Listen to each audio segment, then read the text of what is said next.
La construcción de la Torre de Babel fue la obra de la soberbia y del orgullo. Los iniciadores quisieron hacer una obra, según su idea de resistir a la providencia y a la voluntad de Dios.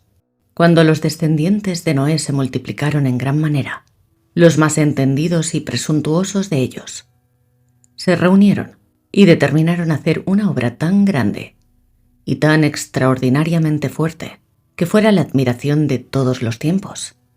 Y así, todos los venideros hablasen de ellos como de los más atrevidos y más poderosos hombres del mundo. De ninguna manera pensaron en dar la gloria de todo a Dios, solo pensaron en glorificarse a sí mismos. De no haber habido este olvido de Dios, el Señor les hubiera permitido terminar su obra. Esto se me dio a entender claramente. Los descendientes de Sem no tomaron parte de esta construcción. Ellos vivían en lugares llanos, donde crecían palmas y otros árboles gentiles que les daban frutos. No obstante, tuvieron ellos también que contribuir a la edificación de la torre, puesto que no estaban tan distantes del lugar de la construcción. Solamente los descendientes de Cam y de Jafet se ocuparon de esta edificación y llamaban a los semitas un pueblo de menguados y de tontos, porque se negaban a unirse con ellos.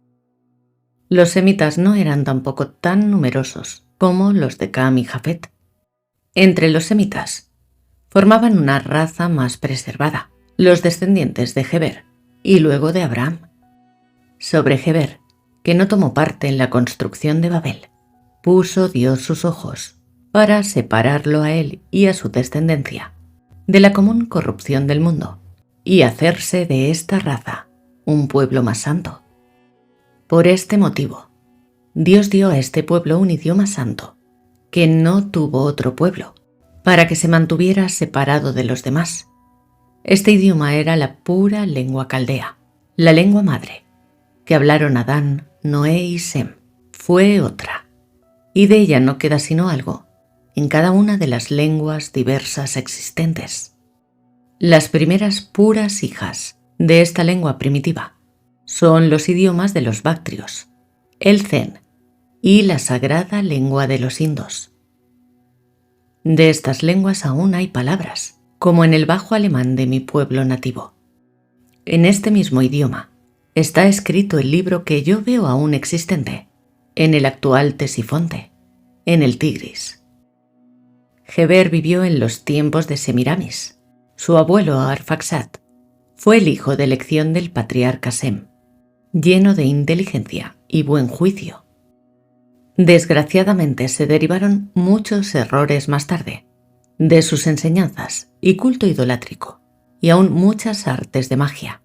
Los magos traen su origen de estos errores. La Torre de Babel se edificó sobre una altura extensa, que tenía un circuito como de 2 horas de camino. Alrededor había un extenso valle, con muchos campos de árboles, jardines y plantaciones. Desde los fundamentos de la torre hasta la altura del primer piso se veían 25 anchos caminos, que llegando desde lejos subían hasta esta altura. Correspondían a las 25 tribus que edificaron la torre. Cada una de estas tribus debía tener su camino hacia la torre, desde su lejana ciudad, para que en el momento de peligro pudiera refugiarse por su calle en las alturas de la torre. La torre debía servir también para el culto idolátrico de sus dioses. Estos caminos amurallados estaban muy apartados unos de otros en su comienzo. Desde la ciudad de origen se iban acercando en dirección de la torre, y al llegar a ella, el espacio entre un camino y otro no era mucho más ancho que una calle o camino real.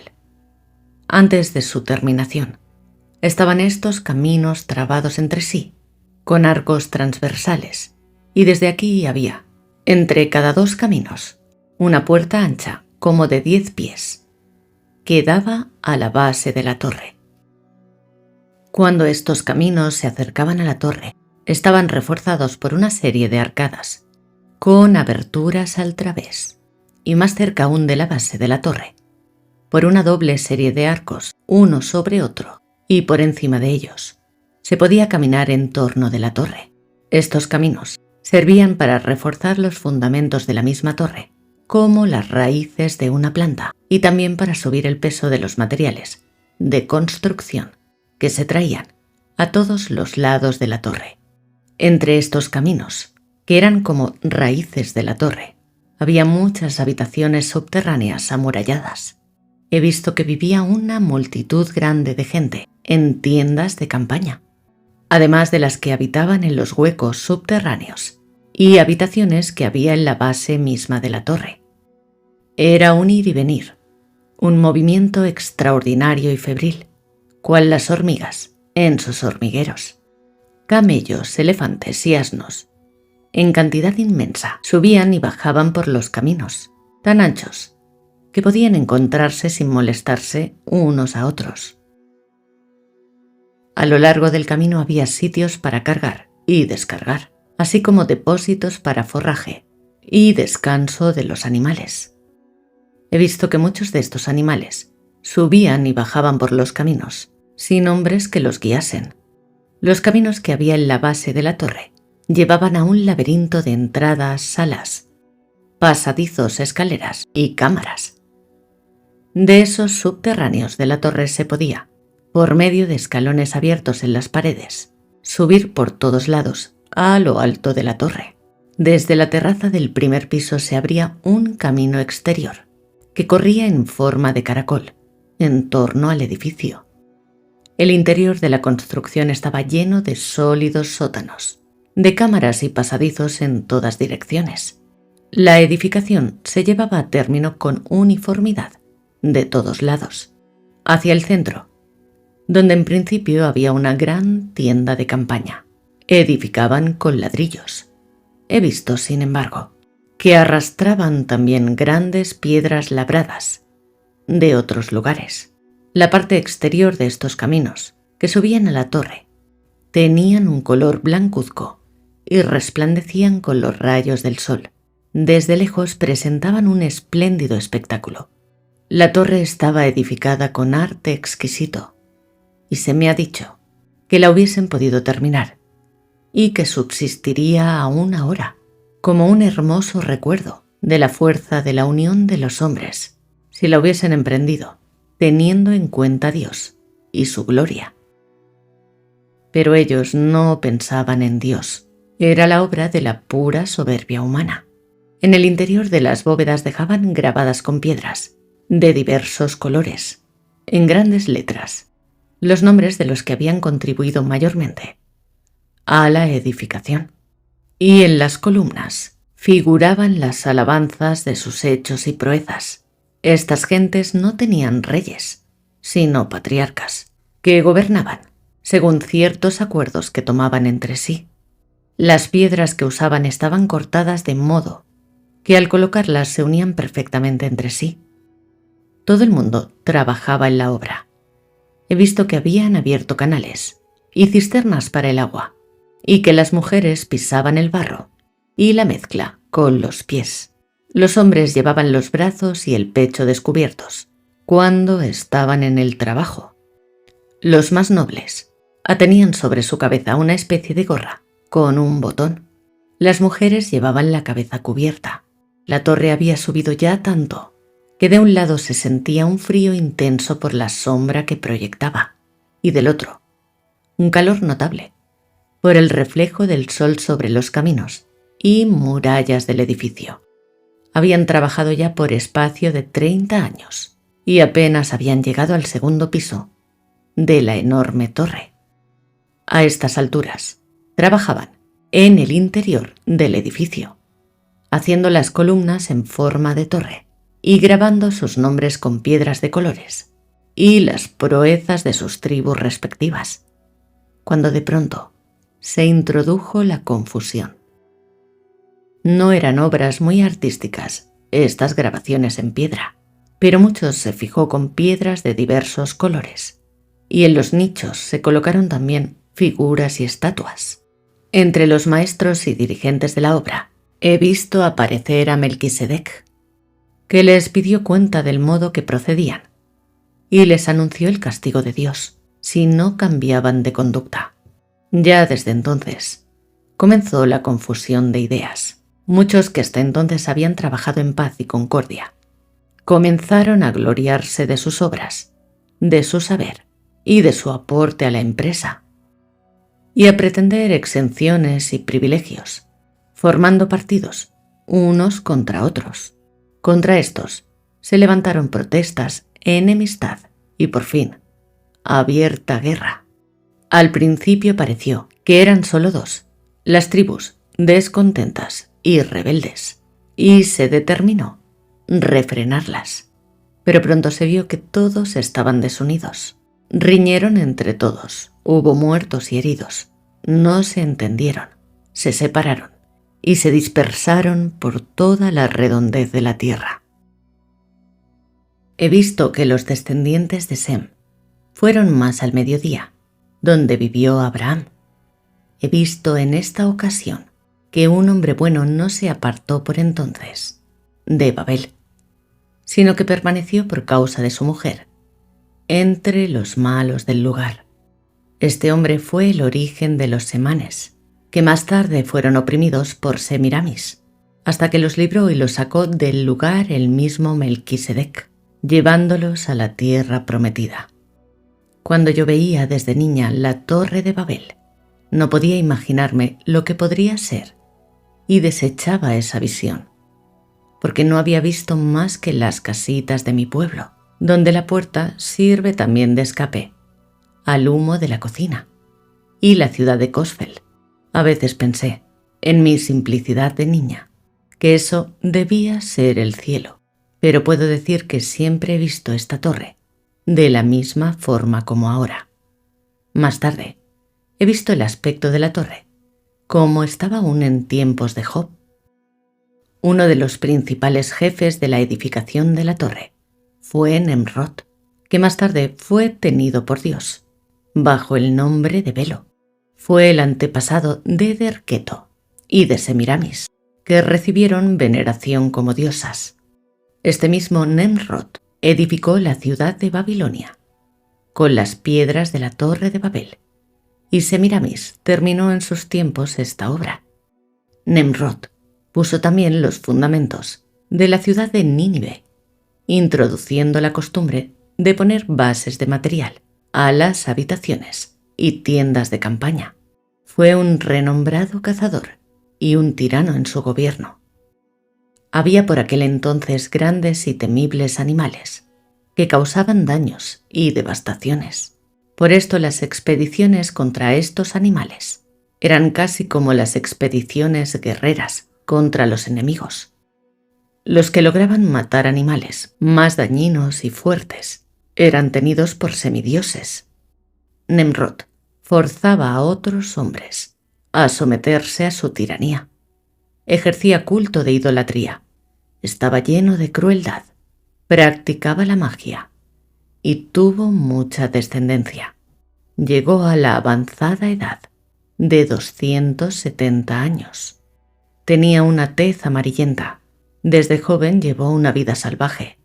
Era un instrumento del demonio y muy dado a las observaciones de la astrología, de las mismas figuras y representaciones que él veía en los astros y en las estrellas, con las cuales predecía cosas sobre pueblos y razas. Hacía luego imágenes de ídolos que pasaban más tarde a ser adorados como dioses. De este modo, recibieron los egipcios la esfinge y los diversos ídolos de varios brazos y cabezas, que son invenciones de Nemrod.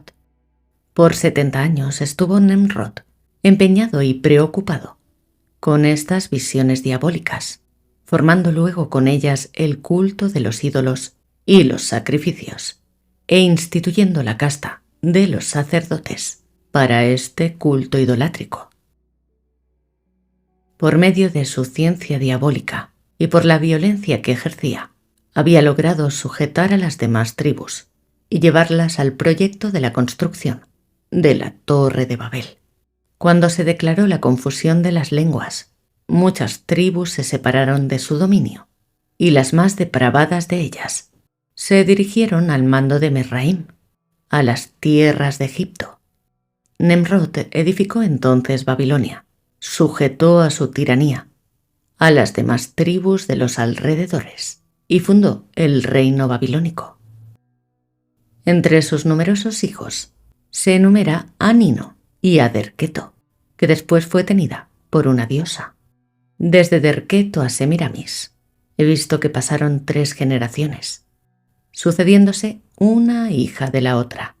He visto a Derketo como una mujer grande y fuerte, vestida de pieles, con muchos adornos colgantes de cueros y una especie de cola de animal. Tenía sobre la cabeza un gorro de plumas de pájaros e iba acompañada en sus correrías por otras muchas mujeres y hombres. Derketo estaba siempre en visiones diabólicas, profetizaba esto o aquello, fundaba pueblos, ofrecía sacrificios y hacía continuas correrías por las comarcas cercanas y aún las más alejadas. Llevaba a veces una raza de gente consigo, con sus ganados y haberes. Profetizaba buena permanencia en un lugar. Levantaban grandes piedras como recuerdos, ofrecían sacrificios y se entregaban a las orgías con las gentes que llevaban consigo. Estas piedras eran a veces extraordinariamente grandes. Todos se le sometían. Ella se encontraba en todo lugar. Era venerada como diosa y en edad avanzada tuvo una hija que siguió todo su proceder. He visto todas estas cosas en una llanura, de donde tomó origen todo este desorden. Más tarde he visto, ya anciana, de aspecto feroz, en una ciudad cerca del mar, ocupada en obras de magia y como en éxtasis diabólico. Decía a las gentes allí reunidas que ella debía morir por todos ellos y sacrificarse. Añadió que ya no podía quedarse más tiempo con ellos, pero que quería transformarse en un pescado para estar siempre en la cercanía con ellos. Señaló la veneración y el culto que le debían tributar y, en presencia de todo el pueblo, se precipitó en las aguas del mar. He visto que de inmediato se levantó un gran pescado de entre las olas y que el pueblo lo saludó con toda clase de manifestaciones de veneración, de sacrificios y de desórdenes. De todas las cosas que habían pertenecido a Derketo, se originó una serie de supersticiones y de culto idolátrico. He visto también que las profecías, misterios y alucinaciones que ejercía Derketo tenían relación en gran parte con el agua y su significación.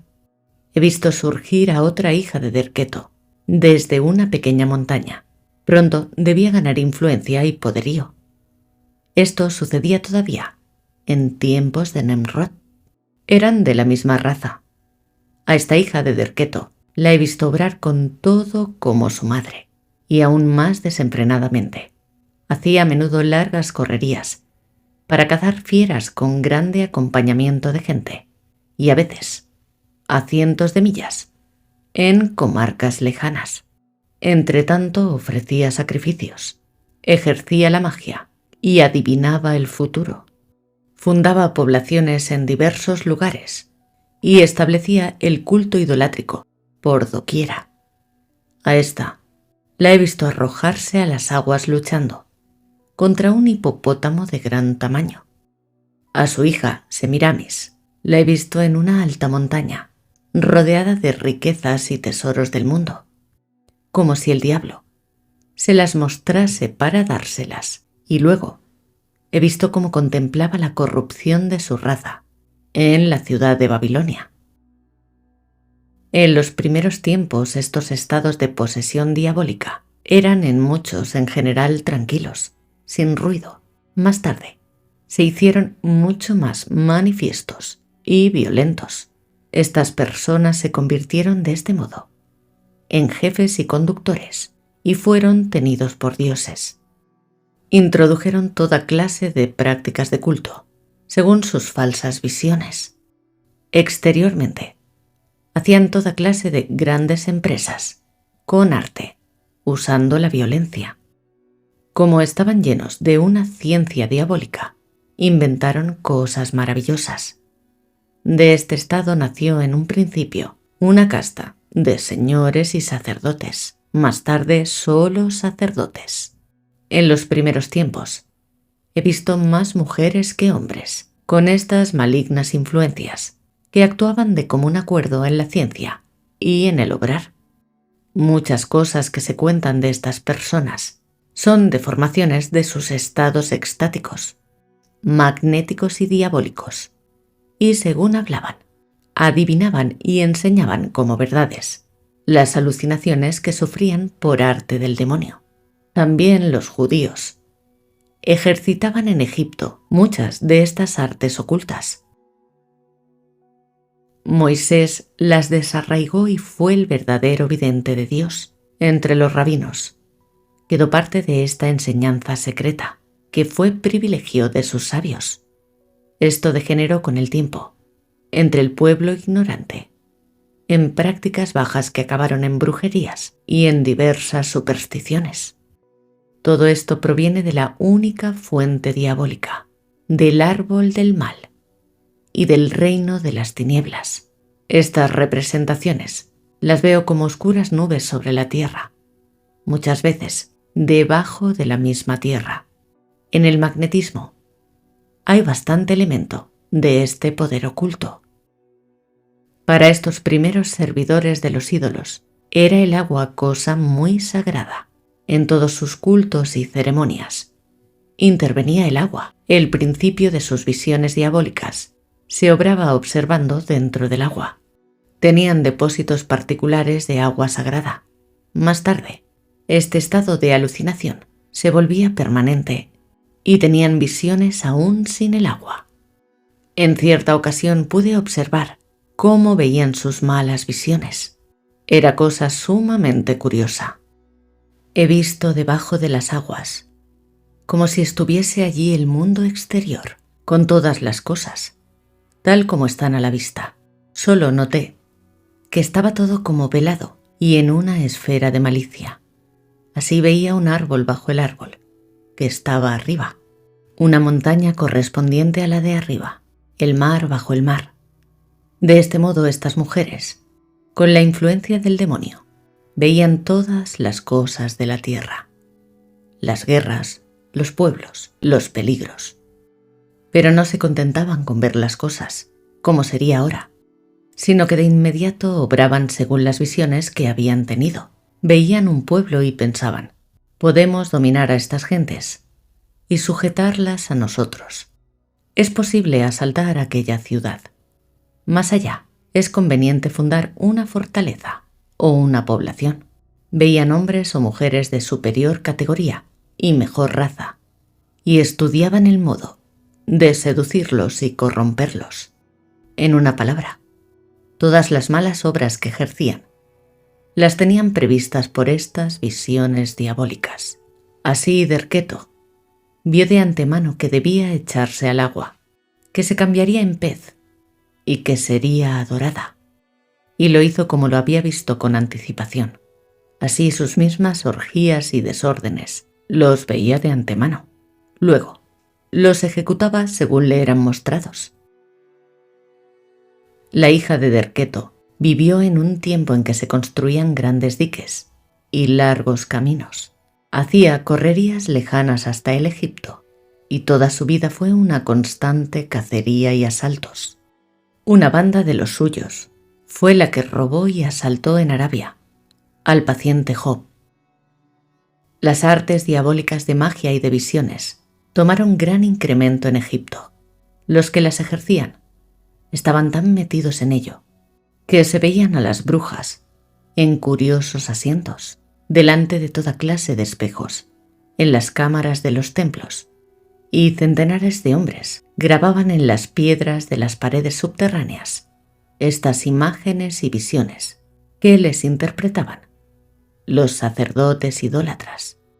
Me extraña a veces ver estas malas artes y obras de las tinieblas ejecutarse con cierta uniformidad en diversos lugares, por muy diversas personas, aunque todas influidas por el mismo motivo.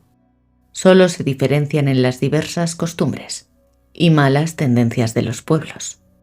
Algunos pueblos no estaban tan sumidos en la corrupción, sino que algo más cercanos a la verdad.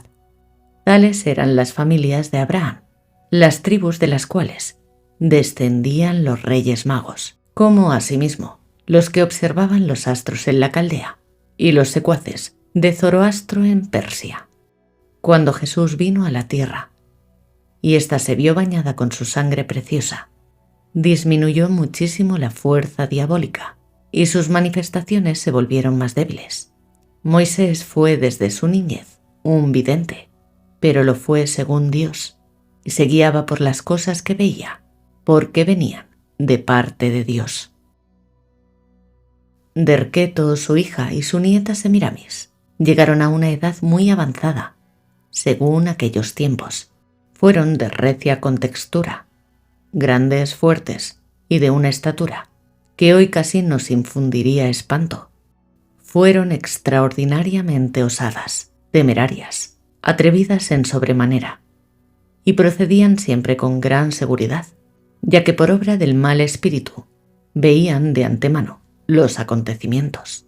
Se sentían seguras, obraban como si fuesen seres superiores, y por tales los tenían sus semejantes. Era una semejanza perfecta de aquellos seres más diabólicos que desaparecieron de su alta montaña en el diluvio universal. Es muy conmovedor ver cómo los antiguos hombres justos y los patriarcas se mantuvieron en la verdad en medio de toda esta corrupción de costumbres. Dios los ayudaba con verdaderas revelaciones, aunque tuvieron mucho que sufrir y que luchar.